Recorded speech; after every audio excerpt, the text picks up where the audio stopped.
Bienvenidos a AFZ Profundo, el programa semanal en el que se analizan a profundidad temas políticos, económicos y sociales de gran impacto que evolucionan sin estar bajo la lupa diaria de la sociedad. AFZ Profundo. Muy buenos días. Estamos de nuevo en domingo y en domingo es costumbre ya estar en sus hogares con AFZ Profundo.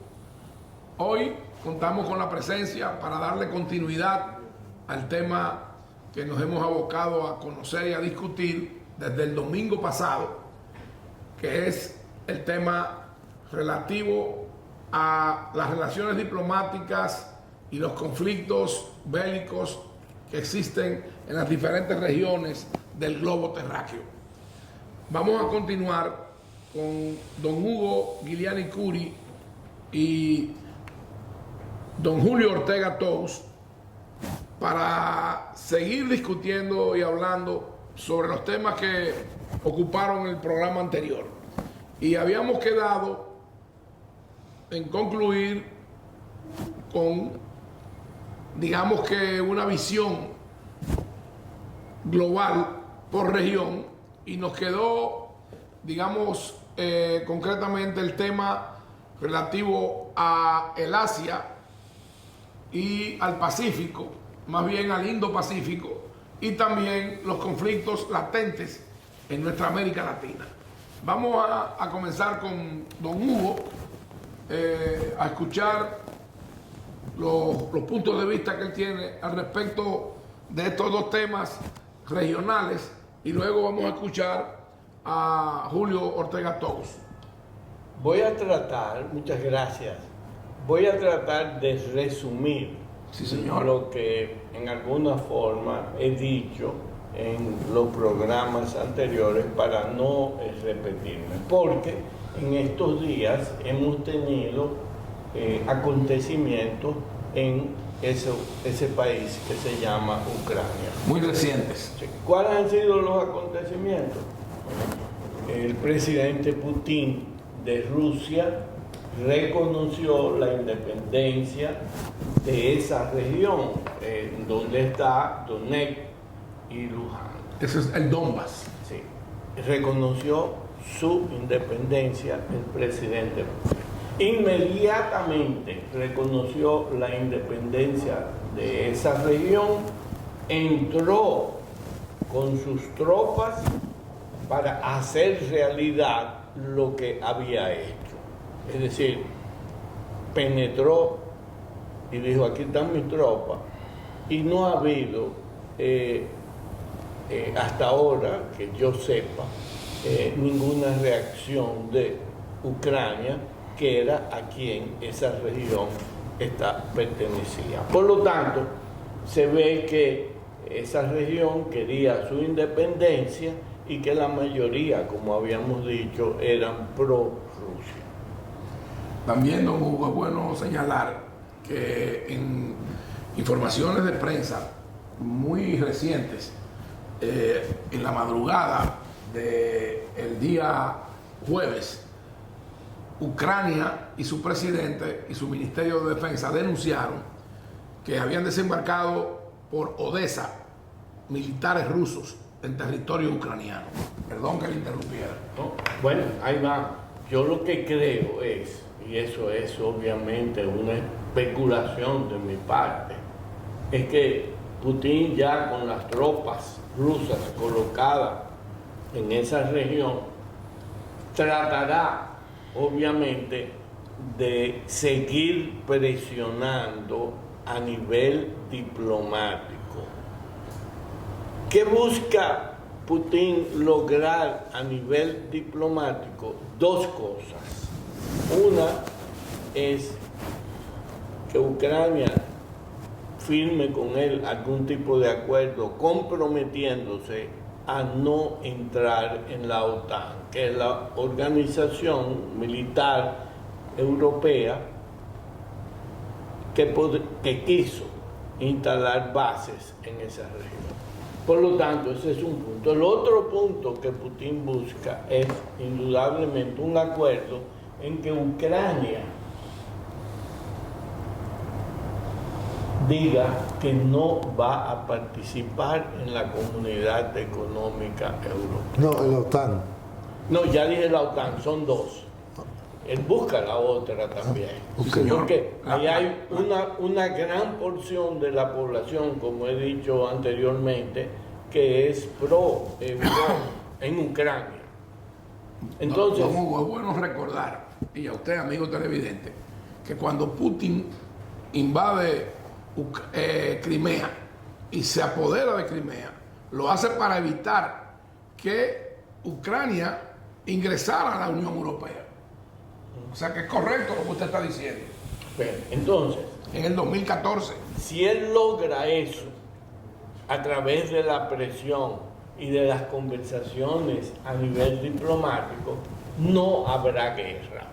Pero eso dependerá, obviamente, de lo que hagan los líderes de Ucrania. El presidente de Ucrania, a mi entender, en este momento, tiene dos alternativas muy claras. Es decir, dos opciones.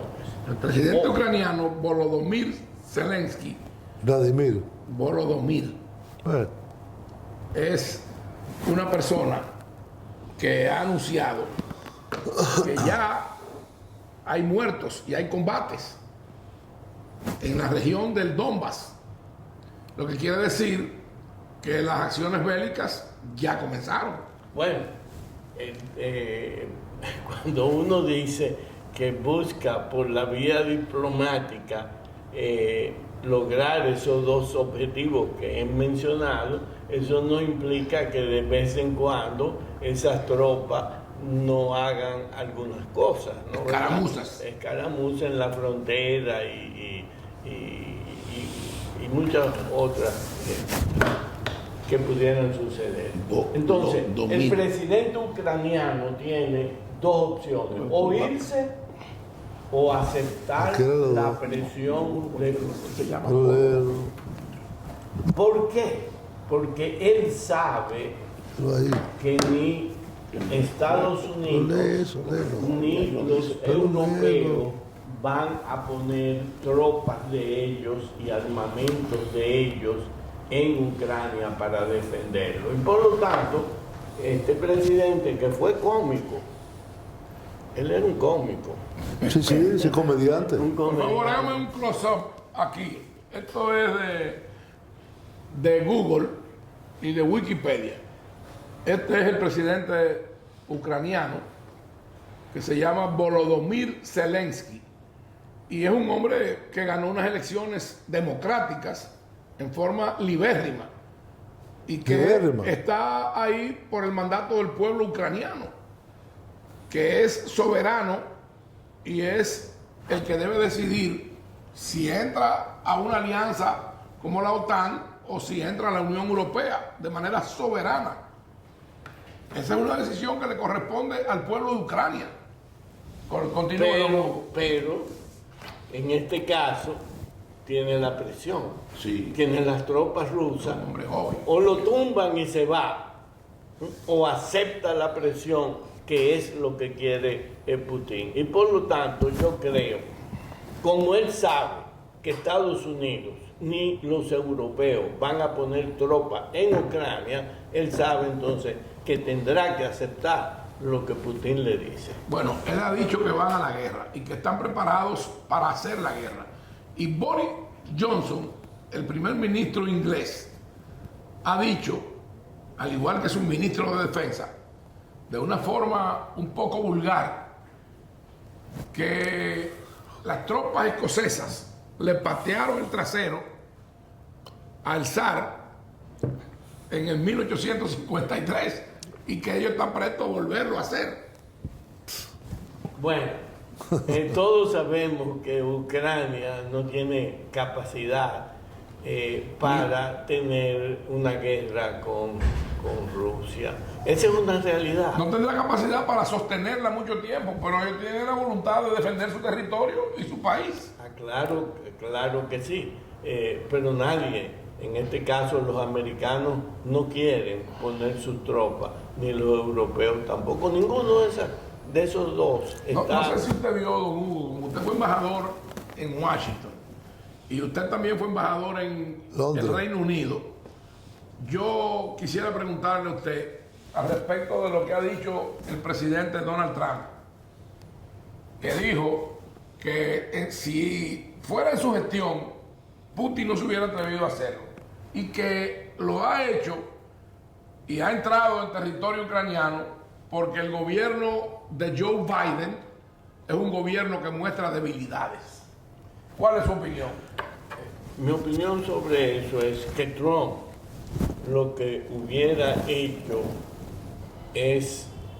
difiere un poco de lo que ha hecho Biden, porque Trump le hubiera dicho a la OTAN, ese es un problema de ustedes los europeos, Ucrania está en Europa, por lo tanto, si ustedes quieren, metan a la OTAN a guerrear. pero la OTAN la dirigen los americanos.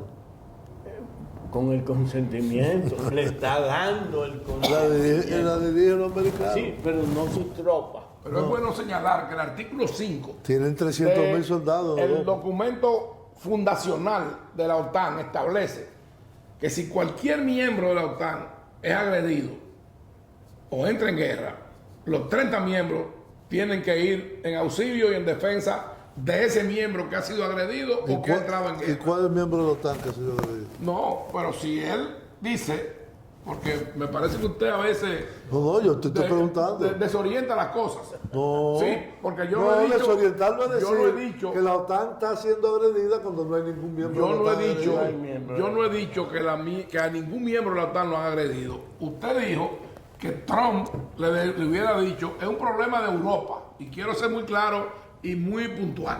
Usted dijo, Trump le hubiera dicho, ese es un problema de Europa porque Ucrania está en Europa. Entonces, si los europeos entran en guerra con Rusia por defender su postura, aunque Ucrania no sea miembro de la OTAN ni de la Unión Europea, entonces Estados Unidos también tendría que estar en guerra.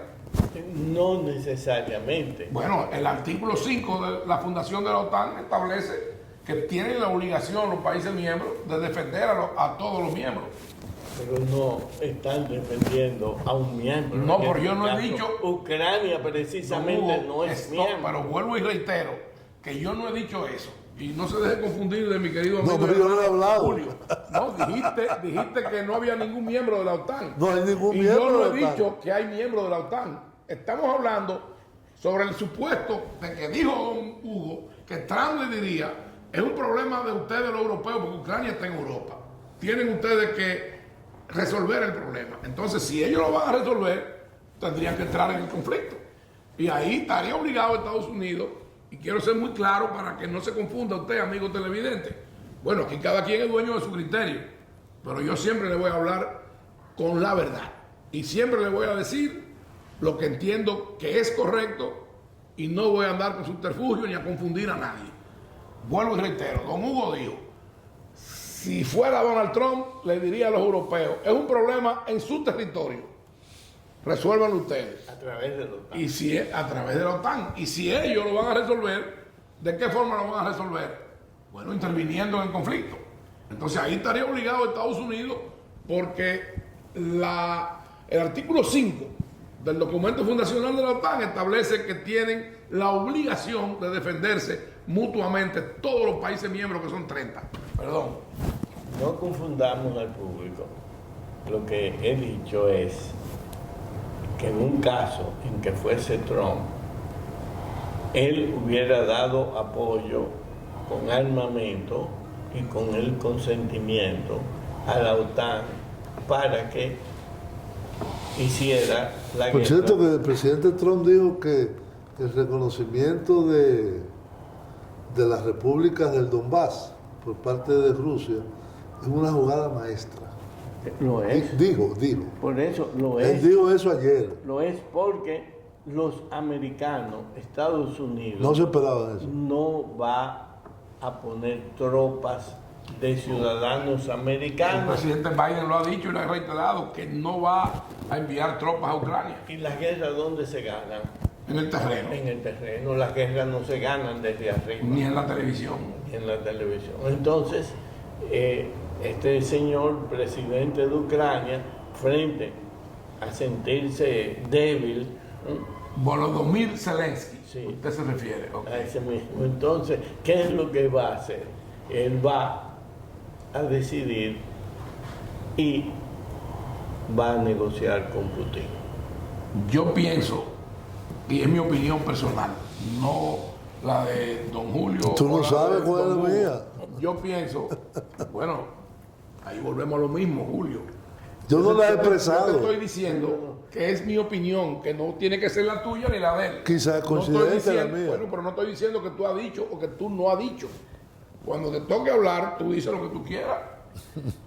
Yo estoy diciendo lo que yo pienso. Porque en el programa anterior, usted dijo, y ahí están las grabaciones, que no iba a haber guerra y que Putin no iba a entrar en Ucrania. Y hoy en día Putin está en Ucrania y hay una guerra No, Putin está en Moscú. en Moscú. Está en Moscú. Sí, la verdad que hay que oír cosas, señores. No está en Moscú, Putin. Bueno, Continúa tu siga, por favor. No, mira. Le doy la palabra. Mira, el conflicto este de Ucrania, Rusia y las repúblicas separatistas de Donbass y No, de Donbass no. del Donbass, que queda Lugansk y Donetsk, es un quebradero de cabezas en términos geopolíticos. Rusia, que es un país autoritario, con un presidente autoritario como Vladimir Putin, que tiene 23 años en el poder, entienden que su zona de seguridad está asegurada por las repúblicas. Primero eran las repúblicas de Europa Occidental, que eran del llamado campo socialista, y ahora es la que eran de la Unión Soviética, que son Ucrania, Moldavia, que por cierto no se ha mencionado, en Moldavia tienen tropas los rusos, que es una pequeña república entre Ucrania y Rumania. Y sobre todo Belarus o Bielorrusia. Eso es una doctrina militar y de seguridad histórica. Rusia, en su formación y en su historia, ha recibido innumerables invasiones de los europeos, comenzando con Napoleón, siguiendo con la Primera Guerra Mundial, que le quitaron casi la mitad del territorio europeo, y después Hitler, que llegó hasta más allá de Ucrania. Y hubo millones de muertos. Entonces, eso está en la psique de los rusos. El concepto de la seguridad es un problema fundamental. Si fuera de un punto de vista económico y comercial, a Rusia lo que le interesara es que no hubiera problema, que no hubiera alternativa. Ellos acaban de invertir $3.000 millones en construir un nuevo gasoducto desde el Báltico ruso hasta Alemania por el agua, que está listo, y ahora acaban de decir que no lo van a usar los alemanes y los americanos, que fueron los primeros que lo Bueno, dijeron. es una medida de represalia. Está bien, pero Que la han represalia dicho es contra sí mismo. Que no van a usar el gasoducto porque Putin ha pasado lo que ellos llaman una línea roja para Ok, entrar en Ucrania. de acuerdo, pero quien se da un Lo tiro, felicito porque es la primera vez que usted está de acuerdo conmigo. quien se da un tiro en el pie es Alemania, no Rusia, porque esos 50.000 millones de metros cúbicos por año que pasarían por ese Nord Stream 2, que lo va a usar es Alemania, que lo necesita es Alemania. Rusia no lo está vendiendo esos 50.000 millones ahora, lo produce en el yacimiento de Yamal, en el norte, en el Ártico, y tiene un gasoducto de casi 2.000 kilómetros para llevarlo hasta el Que en barrio. la actualidad Pero- ese gasoducto pasa por Ucrania No, y ellos no, tienen no, que no, pagar. ese es otro. Ellos tienen que Ese es pagar otro. este va por el norte, el de Ucrania es Perdón, del tú sur. estás hablando del Nord Stream 2. Sí. Yo estoy hablando del que está actualmente utilizándose. Sí, también No lo puede pueden vivir en una cerrar. discordia, en una Lo discusión. pueden cerrar también. Cuando abran el Nord Stream 2 lo van a cerrar. No, ahora. Bueno, ahora, pero yo estoy resaltando que pasa por territorio Es decir, ucraniano Europa y que pone Rusia en paga peligro alrededor de 2.000 millones de su- dólares anuales para el uso del territorio ucraniano. Hoy en día, quien pone en peligro su seguridad energética es Europa occidental, no es Rusia. Rusia acaba de firmar un contrato con China para el Transmongol, un segundo gasoducto también de los yacimientos de Yamal, que va a transportar decenas de miles, casi 50.000 millones. 50.000 millones de metros cúbicos al año. Entonces, Rusia es un país tan grande en territorio, en recursos naturales y en savoir-faire, vamos a decir, tecnológico, que evidentemente estas medidas le afectan porque ellos están integrados. Es un país capitalista integrado en el sistema mundial capitalista. No es un país socialista comunista como algunos creen. El próximo paso es que lo sacan del SWIFT. Ya lo sacó. No, todavía no lo han sacado. Sí. No lo han sacado. No lo han anunciado todavía. Pero ellos, ¿qué hicieron? Hay la intención de Ellos hacerlo. crearon su propio sistema de... ¿Y qué es el SWIFT? Explíquele, por El favor. SWIFT es el sistema de confirmaciones de transferencias y de transacciones bancarias a nivel internacional. Se llama Standard, ¿usted lo sabe? Estándar, algo, no me acuerdo. Lo que le crearía grandes problemas a Rusia, la carrería. pero ya ellos tomaron medidas previas. Rusia tiene las cuartas reservas más grandes del mundo en reservas internacionales, todas en oro, no hay un solo dólar de ellas. Y segundo, crearon, ya está operando un sistema de confirmaciones bancarias entre China y Rusia. ¿Qué es lo que puede suceder en un futuro si hay profundización de sanciones, etcétera, etcétera? Es que Europa y los Estados Unidos van a empujar más la integración de China y de Rusia, Okay, ese es un punto. en lugar de, como decía Kissinger, mantenerlos separados. Eso hace perder poder a los Estados Unidos con Europa. A medida que Rusia vaya integrándose Claro. económicamente Con Oriente. con Occidente, en este caso con Alemania, que es el principal Sí. país de Europa. Alemania tiene una dependencia del orden de un 70% del gas natural ruso. Sí, exacto. Ahora Europa, el resto de Europa es un 40%. Ok, entonces ahí viene, para fines de nuestro televidente, y que se preguntan, bueno, y toda esta discusión que estos tres señores tienen sobre ¿Por Ucrania, qué? Rusia, ¿por qué?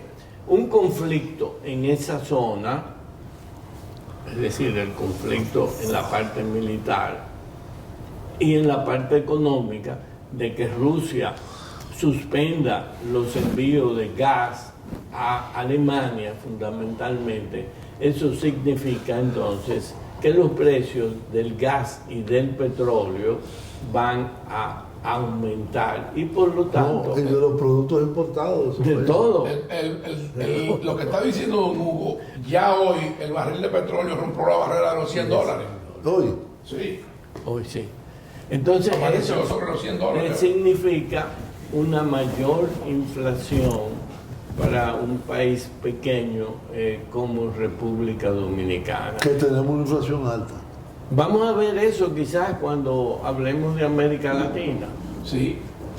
Hoy salió un artículo que dice que la República Dominicana es la cuarta nación con la inflación más alta de América Latina. La cuarta. Primero está La primera Venezuela. del Caribe. Primero está Venezuela. Después está Argentina. Después está Brasil y después estamos nosotros. Que la de nosotros se coloca en un Casi 8.7, ¿no? 8.9. 9, imagínese usted. Ahora vamos a tener que hacer una pausa. Esta conversación está muy interesante. Se están aportando muchos datos históricos y datos actuales. Regresamos en breve en AFZ Profundo con Julio Ortega Tous y Hugo Guillén. AFZ Profundo. Lo que quieras al mejor precio siempre. Estufa Whirlpool 30 pulgadas, 5 quemadores, 1 año de garantía, 43,495. Televisor LED Silo 4K Smart 43 pulgadas, 23,995. Ofertas válidas hasta el 31 de enero del 2022. Plaza Lama, la super tienda.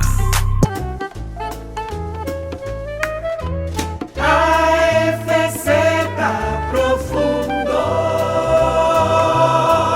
Vamos a concluir el tema de Ucrania y Rusia, la OTAN y los Estados Unidos, porque ya yo creo que ha sido sumamente debatido. Ustedes tendrán en sus hogares su propia idea y conclusiones. Don Julio tiene sus posiciones, don Hugo también, y como es lógico, yo también, porque somos gente independiente y con un cerebro que genera sus propias convicciones e ideas. Ucrania era lo que se llamaban antes los campos salvajes. Estamos hablando de hace 6, 7 siglos.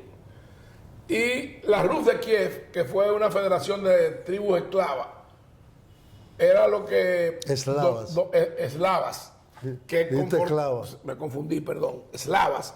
Que se extendía desde el Mar del Norte y llegaba hasta el Mar Negro.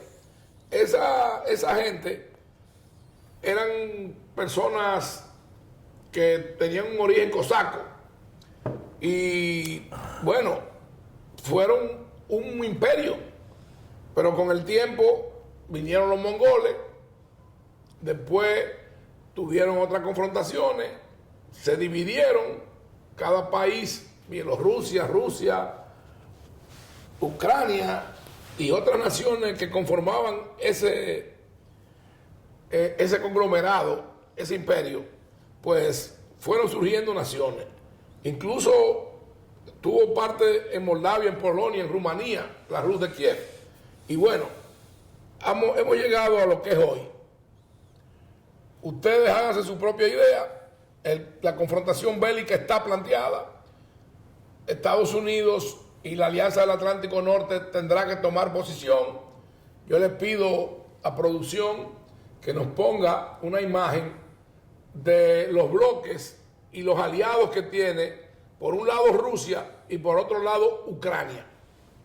Porque al igual que existe la OTAN, existe otra organización que es la que conforman algunos países de la Europa del Este con Rusia, y es para la defensa común de ellos y recíproca. Vamos ahora a pasar a un tema que está más cerca, a un tema que nos toca mucho más de lleno en nuestro territorio y en nuestros países. Vamos a hablar de los conflictos que existen en América Latina y por qué no, cómo repercute el problema de Rusia y Ucrania, claro, Estados Unidos y la OTAN en nuestro continente y en nuestra región del Caribe. Sí. Vamos a comenzar con Julio, porque el segmento anterior lo comenzamos con don Hugo, por favor. Bueno, evidentemente en América Latina hay todo un proceso de transformación política, económica, social, y en la actualidad hay procesos en curso que son que se van a desarrollar este año. Por ejemplo, las elecciones en Colombia, las elecciones en Brasil, el cambio de gobierno el 11 de marzo en Chile, el nuevo gobierno de Perú, el gobierno de México, nuevo, que va a ser un referéndum revocatorio. Sí. Eso no está en la Constitución, pero yo lo voy a hacer. Para que se puedan revocar los mandatos presidenciales. Exacto. Y yo le pregunto, licenciado Ortega Tous, ¿cree usted que el continente latinoamericano está teniendo una deriva a la izquierda? Sí, evidente. Explíquese, por favor. No, es evidente que de la primera ola, que fue aquella de Chávez, de Correa, del Foro de Sao Paulo. Del Foro de Morales, no, hay mucho que no. El PRM del Foro de Sao Paulo. Sí, estuvo. Y eso no es un gobierno de izquierda. No, evidentemente que no. yo pienso que hay una segunda ola, pero es distinta a la ola que estuvo caracterizada a partir de 1999 con el triunfo electoral de Hugo Chávez Frías en Venezuela. Ahora son gobiernos que, por un lado, diríamos, han aprendido las lecciones del pasado. Es el caso de Perú, que es un gobierno muy débil, el de Pedro Castillo, y que yo no creo que pueda llegar a terminar. Hay una oposición muy radical. Es un gobierno que no tiene un año todavía y ya tiene 3 gabinetes. Sí. Hay elecciones en Colombia en donde todas las encuestas dan A como Petro. favorito a Gustavo Petro, amigo mío. Yo fui embajador En Colombia. en Colombia, lo conocí muy bien. Un comunista. En ese momento no, él es demócrata. Gustavo era Alcalde fue. alcalde de Bogotá, pero en ese momento era senador por el Polo Democrático Alternativo. Y fue el que denunció la parapolítica de Uribe. Es un tipo muy valiente. ¿Usted cómo compara usted a Boric en Chile con Petro en Colombia? Son dos experiencias totalmente distintas. Boric es el producto de una explosión, yo no voy a decir insurrección, una explosión popular en Chile en octubre de 2019, cansado de esos regímenes neoliberales que nada más lo que querían era mercado y mercado y mercado y mercado. Y un aumento en el precio del pasaje del metro causó esa explosión, y esa explosión se ha llevado consigo gran parte de las instituciones. De hecho, ahora mismo está trabajando para Hay quienes dicen que con el gobierno de Boric podría resurgir un nuevo Pinochet, pero bueno, eso lo sabrán los chilenos. Siga, por favor. Boric es un joven, es lo primero, de 35 años. Que ha confesado que en su juventud tuvo relaciones con otro compañero. Eso está muy bien. Relaciones, digamos que de Sexuales. orden homosexual. Yo también, ¿Usted también? sí, con alguien muy cercano a mí aquí. ¿Con quién? Conmigo no fue, don Hugo. Tenga cuidado. Bueno, Gabriel Boric, un joven de 35 años, moderno, que manifiesta esa juventud ascendente en Chile, el feminismo, el liberalismo, hasta cierto... La homosexualidad. Sí, yo estoy de acuerdo con eso. Yo estoy de acuerdo con eso, con los derechos de los homosexuales. Cuidado No, si es verdad que a usted le gusta eso. me gustaba antes, ya no doy, no tengo con qué ya. En fin, es decir, es una izquierda bastante radical, el Frente Amplio, aliada con el Partido Comunista de Chile, que ha sacado el 57% de la No, que votación. ya anunció los puestos que le corresponden en el gabinete al Partido Comunista. Sí, el 57% de la votación. El caso de Colombia. de Colombia, hoy en día la relación que hay entre los dos candidatos punteros, Gustavo Petro tiene 47% en las encuestas, que se equivocan mucho, y el siguiente, que es La Calle, tiene 27. 20 puntos de diferencia. En Brasil, el presidente Lula, o el expresidente Lula, tiene 42% y Bolsonaro tiene un 28%. Es decir, hay una tendencia, de nuevo, a el surgimiento de gobiernos de izquierda o centro izquierda. Algunos de ellos más radicales que otros menos, pero todos han aprendido las lecciones de los errores del pasado, de la primera ola. Yo no creo que ninguno quiera repetir lo que pasó en los años 2000, inicio de los 2000, en Venezuela. Entonces, esa es la situación que se está... Dentro de esa reconfiguración que está habiendo, Bueno, ganó en Honduras la izquierda. Imagínese usted que en Colombia gane Petro y entonces tenga un acercamiento y una alianza con Maduro en Venezuela. ¿Y qué tiene eso de malo? Son Bueno, vecinos. habría que ver. Son vecinos. Yo estoy diciendo, Hermanos. habría que ver. Yo te digo, yo estuve casado con una venezolana y fui embajador 3 años en Colombia. Habría y que no hay ver. dos países más parecidos. Habría que Colombia y ver. Venezuela. Son países hermanos. Yo digo que habría que ver. Yo me pasé muchos años en organismos internacionales, en el Parlamento Latinoamericano, que tenía una subsede en Venezuela y tenía que ir todos los meses allá, igual que a muchos otros países de América Latina. Y también estuve en el Comité Ejecutivo de la Unión Interparlamentaria Mundial, un organismo de la ONU. Y podrán haber coincidencias entre líderes políticos de una orientación y de otra. Sí. Y el pueblo colombiano y el pueblo venezolano, pero son pueblos con marcadas diferencias. Y lo que ha pasado en Venezuela desde que surgió Chávez a la fecha ha ahondado esas diferencias con los colombianos. Pero continúe, por favor. Bueno, yo me voy a reservar mi opinión sobre eso porque no estoy de acuerdo. Venezuela y Colombia son países hermanos, idénticos. Tú con un colombiano de la costa del Caribe y un venezolano y tú no ves diferencia, ni en el acento. Tú con un colombiano... Bueno, eso se llama la Guajira, lo que usted está, a lo que usted No, está la refiriendo. Guajira no, la costa del Caribe. La costa del Caribe es la Guajira. No, la Guajira es bien. una provincia. No. Está En la provincia del Venezuela- Atlántico, la provincia perdón, de Bolívar. en Venezuela la provincia hay Guajira también. Sí, pero eso es no, una no voy a provincia. discutir, usted tiene Es su una punto de vista. provincia. No son provincias, son regiones. Aunque hay una provincia que se llame Guajira, Ahora, los son regiones. guajiros colombianos y venezolanos son el mismo pueblo, como los llaneros también. No, quiero decir, en América Latina hay un proceso de cambios.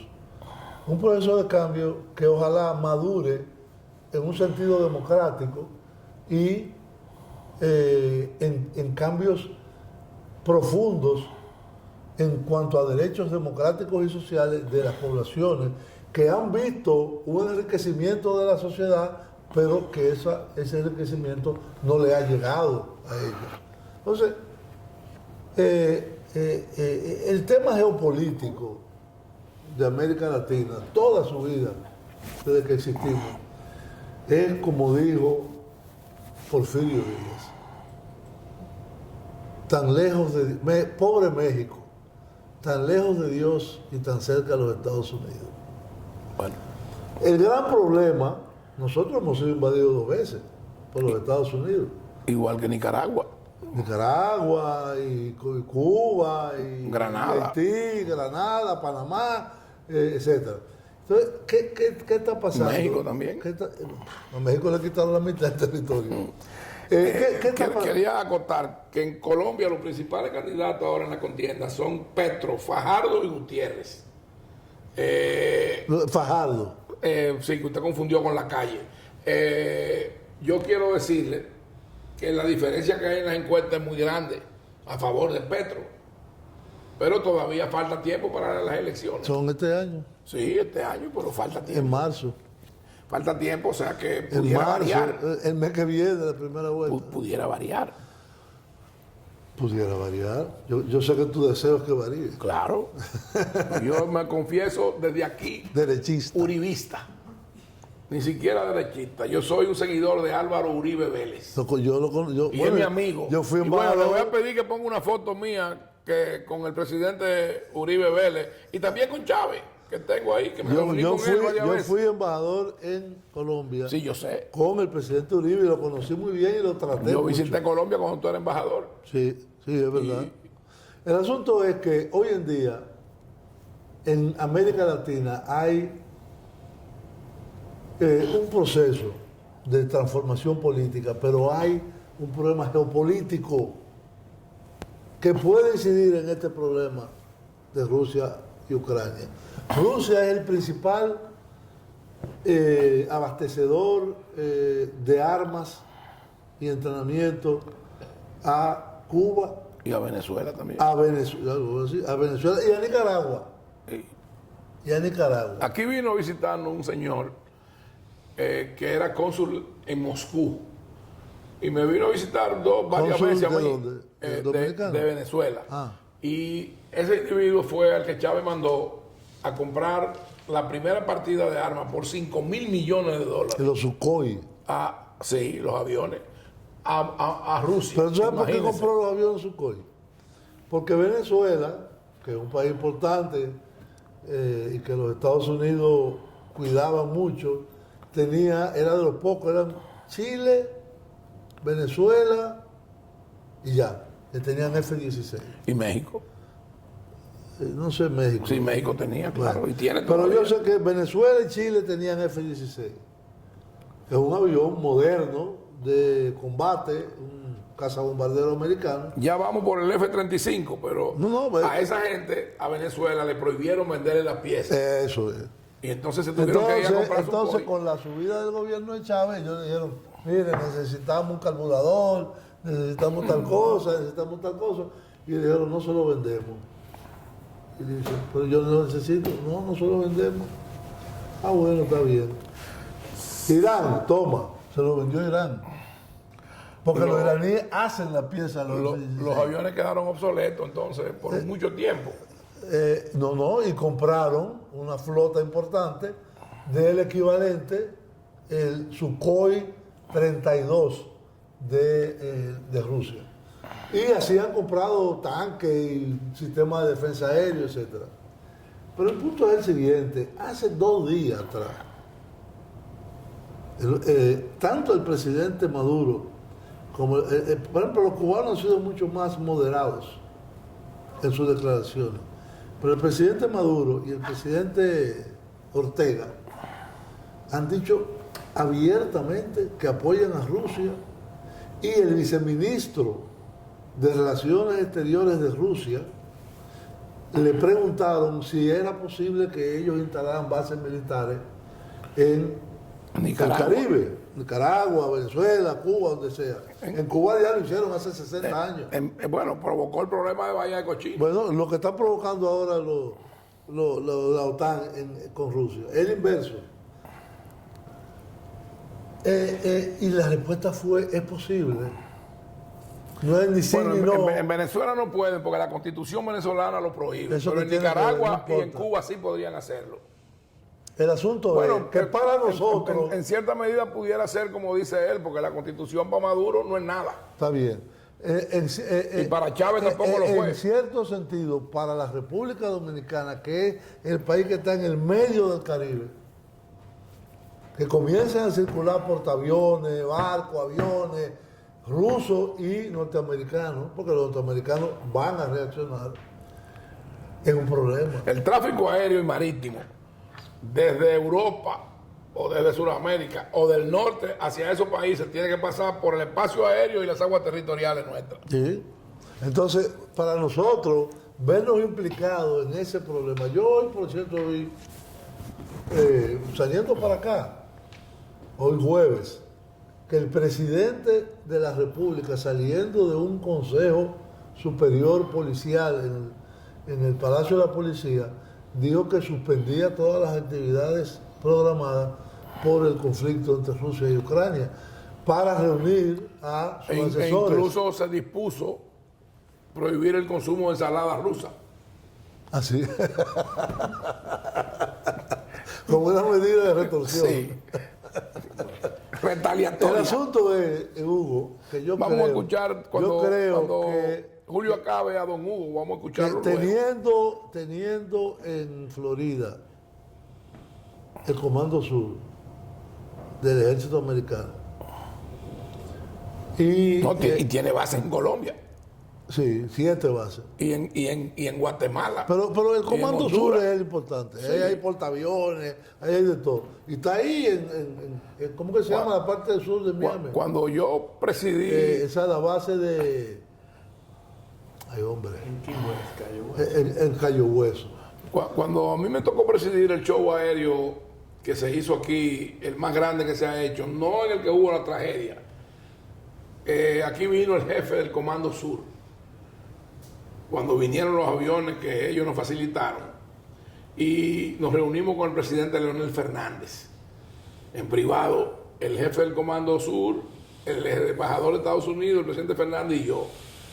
Y ellos dicen que es una frontera imperial, esta zona. Sí. Ellos no van a permitir que pongan ahí misiles y armamento de Rusia. Bueno, pero lo que mismo está haciendo valdría Rusia para ahora. Rusia. Lo que está haciendo Rusia ahora. No, lo mismo valdría para Rusia. Porque Putin porque dijo, están poniendo baterías Patriots en Polonia y en la República Báltica, porque Putin, que está a 30 minutos de Moscú. Putin dijo, ¿qué dirían ustedes? Yo aquí no soy pro Putin ni pro Biden, pero Putin les dijo, ¿qué dirían ustedes si nosotros emplazamos misiles en la frontera de ustedes de México y de Canadá? Exacto. Bueno, ahí habría que ver cuál sería la reacción de los norteamericanos. Y hemos pasado por alto, viendo esto de América Latina, el tema de Taiwán, que es otro hervidero peligroso. Sí, y del Indo-Pacífico. Y el AUKUS, la alianza militar que hicieron Australia, Reino Unido y Estados Unidos. Y que votaron a Francia, lo sacaron de patada. Y otra alianza más es el Quad. Pero lo importante es el AUKUS ahora. Bueno, el AUKUS es una alianza en la que se le suministran submarinos nucleares a Australia. No, una alianza militar. Sí. No solamente, y en eso incluye pero se fundamenta el suministro en dotarlo de armas ultramodernas y nucleares. No sé si viste que en esta semana, creo que fue el lunes o el martes pasado, un buque, no sé qué tipo de buque era, militar chino, que apuntó a unos aviones. No, apuntó, no, le tiró. No le tiró, no, pero apuntó y Australia protestó. Y salió huyendo. El primer ministro australiano hizo una protesta formal al gobierno. Porque andaba en agua china. Eran aguas internacionales, pero... En el mar de China. Sí, pero eran aguas internacionales. China lo reclama, todo el mar. Bueno, ellos lo reclaman, pero lo que ellos lo reclaman no quiere decir que es de ellos.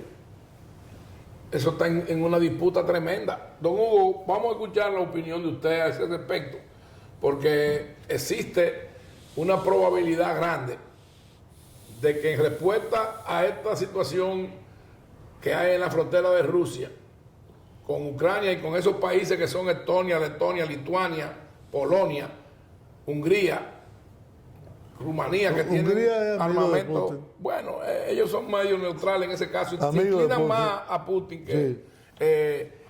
¿Qué usted opina? Para mí, América Latina es una desilusión. Una desilusión. ¿Para quién? Total. para él. Para usted. Le voy a decir por qué. Parte, después de haber realizado mis estudios en Estados Unidos y Europa, parte de mi educación era pues conocer a la región. Y en aquellos años, en la década del 60, estuve tanto en el Instituto de Federación Demócrata Cristiana en Caracas, Venezuela, muchos meses estudiando la historia de América Latina con profesores como Arístides Calvani, Rafael Caldera, Hilarión Cardoso. Estuve también en el Instituto Latinoamericano de Planificación Económica en Chile y conocí... ¿Y en Costa Rica no estuvo? No. El ILPES es ese. El ILPES, sí. Y conocí prácticamente a toda la región. En aquel entonces, si regreso un poco al Caribe, recordaremos que Cuba era uno de los países, junto a la Argentina, los dos países más ricos de la América Latina y que también estaban llegando a niveles de ingresos altísimos y más desarrollados para ser casi países desarrollados del primer mundo. ¿Qué ha pasado con Cuba? Bueno, quizás ha habido más igualdad, pero también ha habido más pobreza. ¿Qué ha pasado con la Argentina? Ese país de esos recursos y de esa educación era en los 30 y en los 40 ya un país del mundo avanzado. ¿Qué ha pasado con Venezuela? Era la séptima economía del mundo. Argentina. La cuarta o la séptima, por ahí. ¿Qué ha pasado con Venezuela? Bueno, Venezuela Ese podemos país- decir que para los años 70, 80 estuvo casi a ser el primer país de América Latina que fuera parte del primer mundo. No. Un país- No, con los cerros no. Bueno, Con los cerros no. El gran problema de le Venezuela respeto su fue opinión, pero yo esa tengo la mía. extrema Y riqueza ahí están los datos. y esa extrema pobreza. Ahí están los datos económicos de ese país Pero tú no viste los cerros, Caracas, nunca. y los desarrollos de esos ¿O es que le gustaba vivir así a ellos? paraísos. Y eso se llama la Chernenca, eso que usted le llama los cerros. Y la Chernenca es un sitio donde Chávez hizo grandes inversiones en vivienda, pero se ha acumulado muchos años de deterioro. La inflación en Venezuela anda por el 400%. Imagínese usted.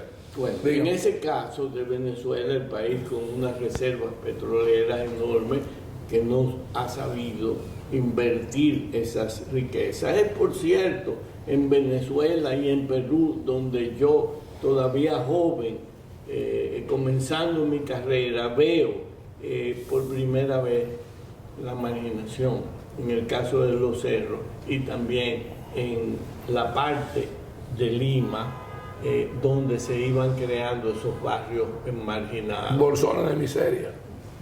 Entonces, yo podría seguir con ejemplos, como dijo Julio también, con Uruguay, países que estaban a la delantera, casi llegando a ser países desarrollados y que hoy en día no lo son. Entonces, Uruguay es un país con una población muy pequeña y Uruguay, bueno, si era, Argentina estaba bien, era un sitio idílico para la gente de Sudamérica ir a Punta del Este. Bueno, ¿qué ha pasado con América Latina? Ha ido retrocediendo. Y he puesto estos 4 ejemplos para fines de nuestros televidentes. Pero la realidad es que en América Latina hoy en día también la democracia va en declive. Hay un índice de una compañía muy prestigiosa, la Bertman, en que computó que de 137 países en desarrollo, solo 67 son todavía considerados como democracia y que el resto son países autocráticos. Entonces, O sea que más de la mitad. Le doy una pregunta, don Hugo, sobre eso. La India, que es un país gigante y que hereda instituciones inglesas, se independizó en 1947. Y China, que tenía un poco más de población, pero más o menos parecido, se transformó en la Revolución China en 1949, 2 años de diferencia. ¿Qué es hoy la India y qué es hoy China? Con poblaciones más o menos similares. ¿Qué ha logrado la India con esa democracia y qué ha logrado China con esa autocracia que tiene? no hay duda de que a partir de la década... Usted le llama autocracia a la dictadura. O sea, en China hay una ¿Y qué es lo que- autocracia. búscate un, No. búscate No me un- busque un nada. diccionario Autocracia, de sinónimos. de acuerdo a usted. ¿Qué es una Putin- autocracia? De acuerdo a usted, Putin es un autócrata, dice usted.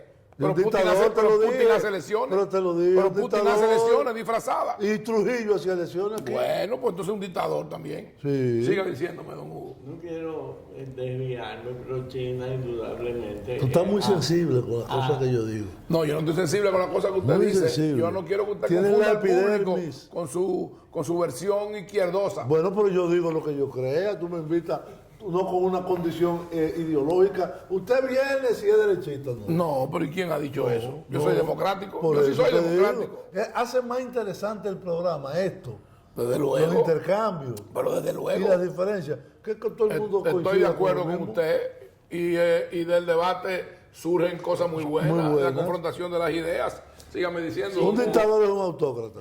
Para mí no, para mí. China es, en los últimos 40 años, ha avanzado mucho más que la India. Yo lo que estoy diciendo lo vi con mis ojos, ¿no verdad? Igualmente que en la India, en la década del 60, que era un país sumamente subdesarrollado, así también lo era la China. Pero la China se le ha ido muy adelante. A pesar de que India ha crecido. Sí, para contestar tu pregunta, en India hay el problema de las castas. Eso es un tema que no es fácil y que No, yo sé que no. No, y es algo que en pleno siglo XXI es inconcebible que exista eso. existe todo. Las cartas sociales. En el segundo país más poblado del mundo, Y- camino a ser primero. Ahora, ¿qué decía usted ahorita? Si regresamos aquí América y la democracia. a nuestra región, veremos que algunos países de América Latina hoy están, casos de Cuba, Nicaragua, Venezuela, Haití, totalmente en lo que aquí llamamos la izquierda, que para mí no es Haití ninguna no. izquierda. Haití no. Bueno, Haití es un conglomerado que hay ahí sin dirigencia. Haití la dirige los Estados Unidos. El primer ministro lo nombraron en la embajada americana. Usted va del primer ministro y usted va del ministro. Estamos de la llegando O sea, al que- final del programa. Por favor, don Hugo, en Entonces- 30 segundos, díganos la conclusión suya. Entonces, hacia la izquierda van, en este caso, Chile, Bolivia, Perú y Honduras. Y Nicaragua y Venezuela, Ya que están en la mencioné- izquierda. Ya mencioné a Nicaragua. Otra autocracia. Y vuelve Brasil ¿Cuál es para el esa línea. problema de la América Latina y donde yo tengo una desilusión? Es que los gobernantes que hemos tenido durante décadas en toda la América Latina, en realidad no son ni de derecha ni de izquierda. Ellos suben al poder sin saber lo que van a hacer. No han tenido un proyecto de sociedad. En su opinión, entonces, No han las tenido- ideologías han muerto. Sí, no han tenido una visión. Y la realidad es que todo ha sido más de lo mismo. Y eso lo estamos viendo en muchos países hoy en día de América Latina. Tomemos el caso del Perú. ¿Qué representa ese señor? El del sombrero. Sí, ese es Pedro Castillo. Pedro Castillo. ¿Qué representa? Díganme ustedes. Bueno, para mí ese señor representa el caos. El El caos 50% de los votantes. y el desconocimiento. Bueno. Representa. En todos los países hay desconocimiento, pero representó poco más del 50%. Bueno, entonces, Entonces, si es democracia, tiene que respetarse las reglas de la democracia. si eso es lo que queremos. Ahora, si eso no, es lo que- ponemos una autocracia. Esta conversación censitaria. está muy, pero muy interesante. La pena es que llega en este punto, en Al el momento final. en que estamos finalizando el programa. Bueno, hablaremos luego, más adelante, si realmente han muerto las ideologías, si el señor Pedro Castillo puede, digamos que, decirse que sabe lo que es ideología. O Luis Arce en Bolivia. Hay muchos mandatarios que para mí no tienen criterio y que son producto de la demagogia y del populismo. Pero bueno, esperemos que en nuestro país no tengamos situaciones de esa naturaleza. Hemos llegado al final de este programa AFZ Profundo con estos dos intelectuales, con estos dos hombres de la diplomacia y con puntos de vista diferenciados y en momentos coincidentes. Y a mí me toca sacarle el mayor provecho a uno y a otro de sus opiniones para que lleguen a sus hogares y ustedes se formen su propio criterio. Hemos llegado al final de AFZ Profundo en este domingo. Muchas gracias por acompañarnos y muchas gracias a nuestros contertulios Julio Ortega Tous y don Hugo Guiliani Curi. Hasta el próximo domingo, hasta la próxima entrega de AFZ Profundo. AFZ Profundo.